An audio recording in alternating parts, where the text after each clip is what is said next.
What's going on, guys, and welcome back to another video.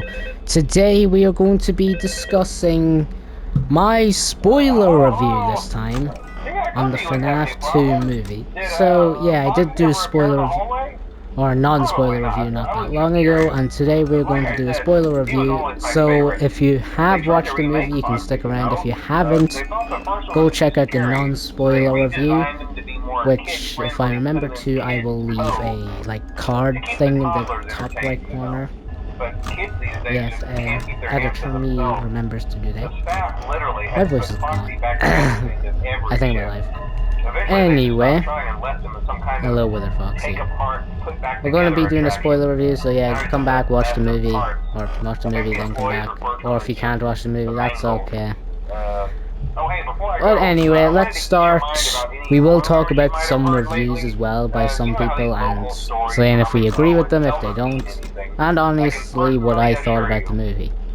So let's start with, now obviously I did really enjoy the movie, but I just want to say bits that I liked, critiques that I have on the movie, and yeah. Let's start with the intro scene with the flashback with Charlotte getting absolutely murdered.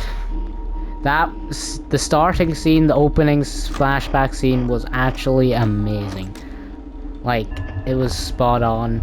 She's going to save a kid and ends up getting stabbed by William Afton, and William Afton, I think, goes down to like where the puppet music box is, flips the trapdoor, and she falls in and the puppet catches her. That was amazing.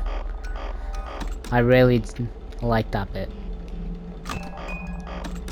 But even though in the games it wasn't like that, it was more that she was locked outside and William Afton came and killed her, and then the puppet broke out of the box and saved her. But like, it's still similar, like William Afton still kills her at the end of the day. I really like the puppet's abilities to possess people. That was really cool. Why is Wither Foxy back again? I did really like the abilities. That was really cool. Like when the investigators, the paranormal investigators, they went and the woman got possessed. I don't know her name actually. Well, I think, is it the actor's like called McKenna, or is that the character? I don't know. I'm sorry for not knowing. But anyway, speaking of which, hello Wither Bonnie, you got no screen time in the movie. Like, where on earth was your screen time? The only time we saw Wither Bonnie was him getting booted up when the Wizards woke up, and then he came through the vent. Mike shoved the vent closed on him, and we never see him again. Balloon Boy got more screen time than Wither Bonnie. I mean, Toy Chica was like the main animatronic in the movie, which I guess makes sense since Toy Chica's like using Abby, while the puppet's using Toy Chica to use Abby. That's really more what it's like, but yeah.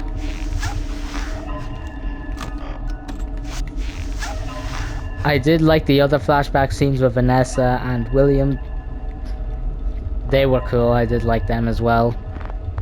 Talking about critiques, I mean, the Wizards did not get much screen time, but like, I understand that because obviously they can't really fit all the animatronics in. Like, there's a lot of characters, and fitting them all in within like an hour and 40-minute movie is very difficult to do. Toy Freddy and Toy Bonnie, they got a bit of screen time, but not as much as we were probably hoping.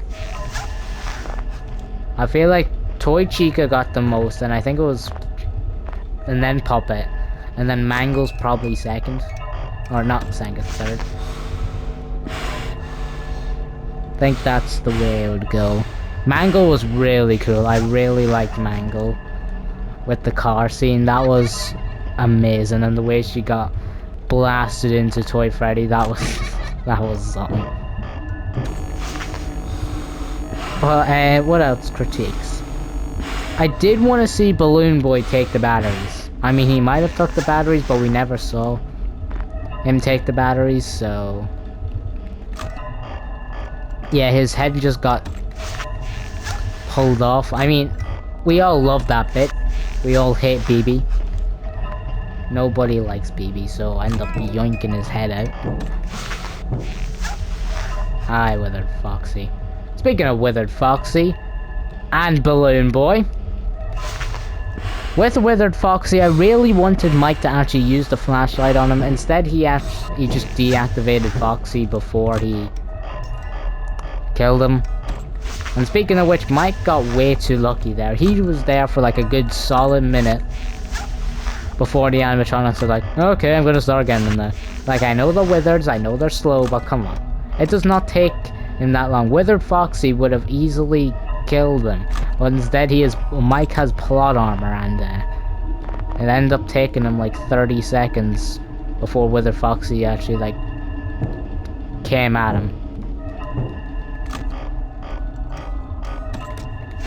Which was very weird in my opinion. The Easter eggs, I love the Easter eggs. The Circus Baby Easter egg, that made my jaw drop. That was insane. There was the Shadow Bonnie. I don't know if any of you saw Shadow Bonnie. He was in the Withered section when he picked up the flashlight and shined it down. Withered Bonnie appeared right where I'm looking right now. Hello. By those TVs. For like a split second. And I think Shadow Freddy was also in the Withered scene as well. But he was like not in the main office. He was out in the main hall. Well, that's what people are saying anyway, because you can barely make out his eyes and teeth. So I like that they did reference the shadows there. That was really cool. And also the puppet voice line. I don't hate you. Or is that it? Well, you need to stay out of my way. I think that was it. Hi, Golden Freddy. Speaking of which, we barely saw you, Golden Freddy. I think it was the Golden Freddy soul at the end of the movie, which is really the only thing we saw.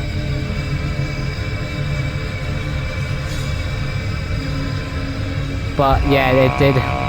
The Golden Freddy soul did hint that William will come back, and we did see that with the post-credit scene. When we see William being awakened. I meant to mute the call, I ended up hunging the nose and muting the call at the same time. 2 for 1 deal. What else? Oh yeah, the Vanessa getting possessed by the puppet, that's gonna be interesting to see how that plays out. Same with Michael Afton. Like, I did not expect Michael Afton. I did not cop on the fact when he said his name is Michael at the start. I did not cop on the fact that it would be Michael Afton. I just thought his name was Michael at first. Like, I was too invested to even think about who that could be. It was the Michael Afton. Now, Michael Afton is a bit in lore inaccurate. Like, he doesn't... In the games, he doesn't follow his father's footsteps much, really. But I would like to see what they will do with Michael. He has a lot of potential, and I feel like if they use it right, he can actually become a good villain. I really hope it's like in the 3rd movie he goes back to the location, or not. If they do Fazbear's Fright, I really hope he goes to Fazbear's Fright and William's there. I wonder how that would play out. And I wonder if we will see the Phantom animatronics in the 3rd movie. And the puppet will definitely be in the 3rd movie as well, since Vanessa got possessed by the puppet. Now, I don't know if Puppet will become Phantom Puppet in the movie. I feel like they're gonna do, like, if they do up to Fnaf 4, they're going to include Nightmare Puppet, I feel like. Because in my opinion, Nightmare Puppet is actually the only real Nightmare animatronic. Now, I know this might sound crazy, and I know you may be like, what are you on about? But, like, we see plushes of Nightmare Puppet all throughout the franchise, like in Security Breach, VR, VR2. I think there's one in Secrets of the Mimic as well. No, I don't think there is actually. But like, and in the Night Terrors mode, Nightmare Puppets don't, like in FNAF VR 1, like the only nightmare we see is Nightmare Puppet. And I know you may be like, oh, but you have the Curse of Dreadbear DLC. Which I know, but like if we're just talking main game, it's Nightmare Puppet, which is very interesting. The Nightmare Puppet appears, I think, in the Princess Quest, like a plush appears in...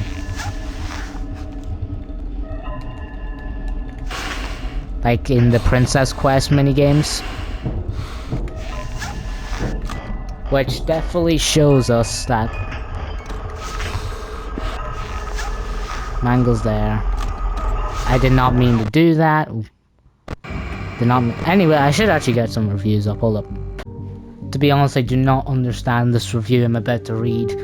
I'm gonna have to like pull full focus on this, so we'll load into Night 4 in a minute. This, I'm not quoting. I copied and pasted this, by the way.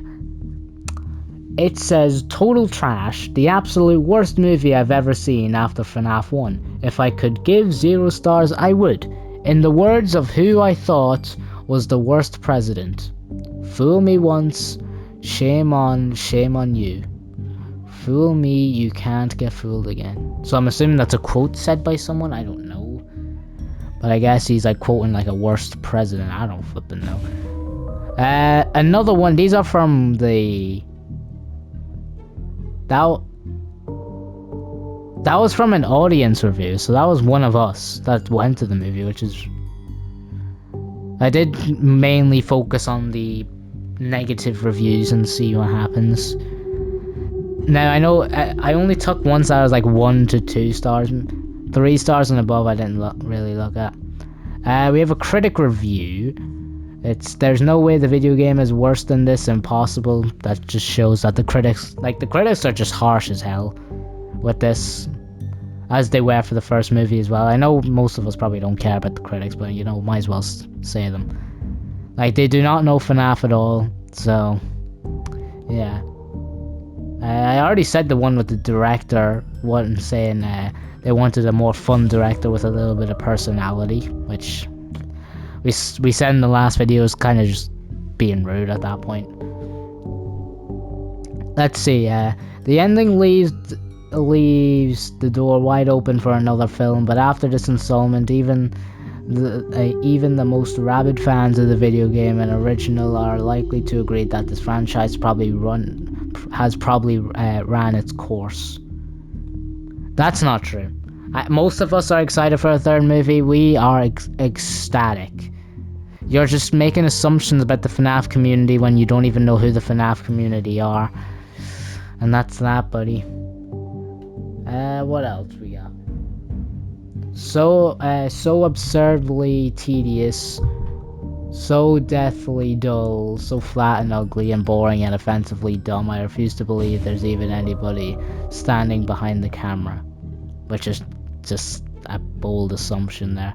Five Nights at Freddy's 2 is one of Blumhouse's worst sequels, nothing more than a cynical cash grab that treats its audience and fan base like mindless children. That's not true. They end up making this movie scarier, mainly because people were complaining about that. And obviously if they were just acting like we were mindless children, they would have not made it scary and not listened to us anyway. Like, Scott really wanted this movie to be better, and he did succeed in my opinion on this. Like, that is just something, like, there is, like, I feel like it's not a cash grab. Like, yes, they promoted it like crazy, but like, FNAF 1 did so well, the community wanted a second movie, we got a second movie. We're gonna get a third, we want a third. And it said, this one it's not even clear by the end who is bad and who is good. Well, in brackets, well, it's clear the movie isn't good.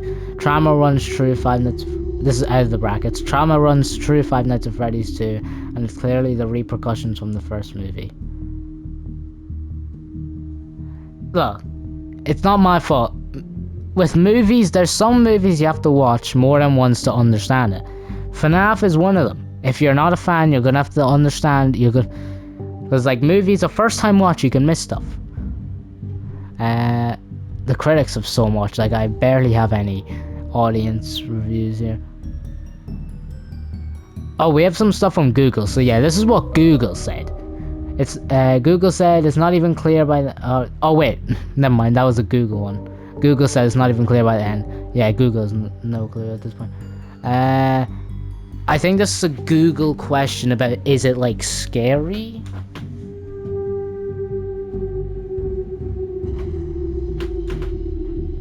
Alright, let's see. Pull it up there. So this is about if I think the question was, is it scary or is it scary?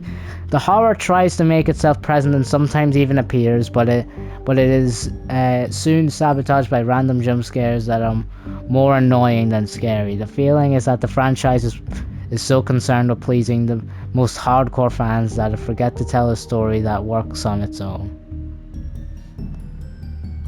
Look, this movie is for Fnaf fans. Fnaf is for Fnaf fans. And yes, this is a thing where people can watch the movie and become Fnaf fans. That's kind of the point of it, really. Are you going to start watching? Like, if you watch the movie and you enjoyed it, then it's going to, like, intrigue you into playing the games. So it kind of like ties in there. But like some of the jump scares did get me actually. I did get a few like jolts out of me, a few slight jumps. Like obviously it still wasn't that scary, but like a few little like jolts here and there. Like if they actually did like a proper FNAF jump scare where it was like right in your face, I feel like that would get a good amount of people.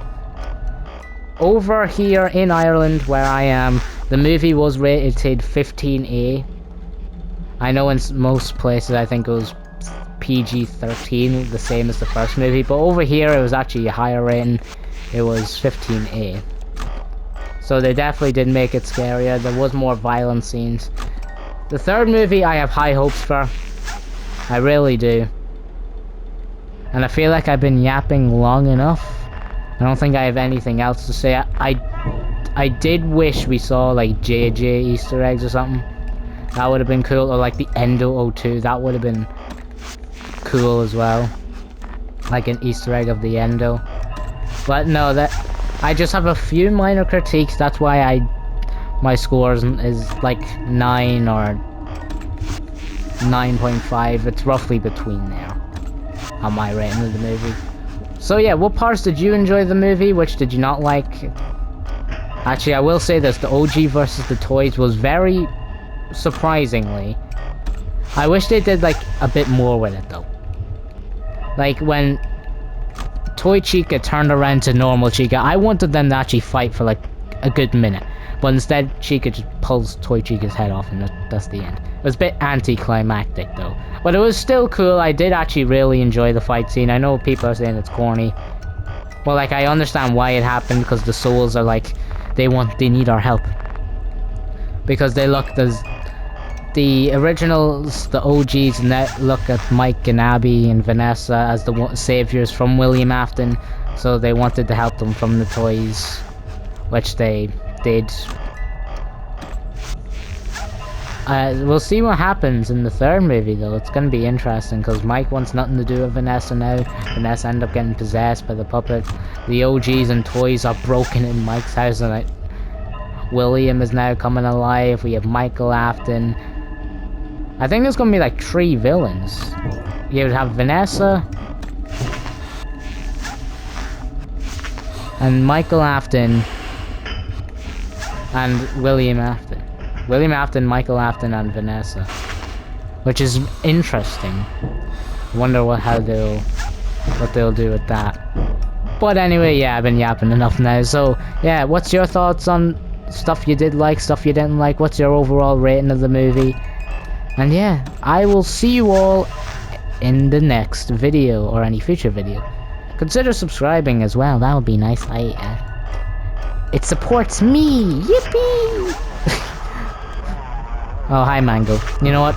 Mango, you can come in the room. Hi, Mango. We didn't see the bite as well. We didn't see the bite. But you know, it is what it is. Alright. Thank you all for watching. I'll see you all in the next video. Peace out.